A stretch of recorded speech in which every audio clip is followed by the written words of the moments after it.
ಪ್ರಚೋದನಕಾರಿ ಭಾಷಣ ಮಾಡಿರುವ ಆರೋಪದಡಿ ದಾಖಲಾಗಿದ್ದ ಪ್ರಕರಣದ ವಿಚಾರಣೆಗೆ ಹಾಜರಾಗುವಂತೆ ಪೊಲೀಸ್ ನೋಟಿಸ್ ಪಡೆದಿದ್ದ ಹಿಂದೂ ನಾಯಕ ಆರ್ಎಸ್ಎಸ್ ಮುಂದಾಳು ಡಾಕ್ಟರ್ ಕಲ್ಲಡ್ಕ ಪ್ರಭಾಕರ್ ಭಟ್ ವಿರುದ್ಧ ಬಲವಂತದ ಕ್ರಮ ಕೈಗೊಳ್ಳದಂತೆ ನ್ಯಾಯಾಲಯ ಆದೇಶ ನೀಡಿದೆ.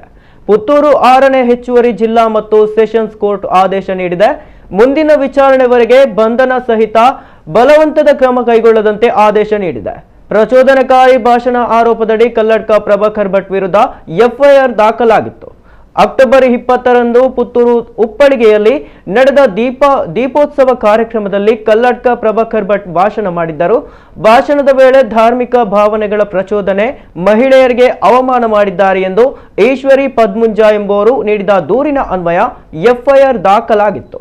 ಪುತ್ತೂರು ಗ್ರಾಮಾಂತರ ಪೊಲೀಸರು ವಿಚಾರಣೆಗೆ ಹಾಜರಾಗಲು ನೋಟಿಸ್ ನೀಡಿದ್ದರು.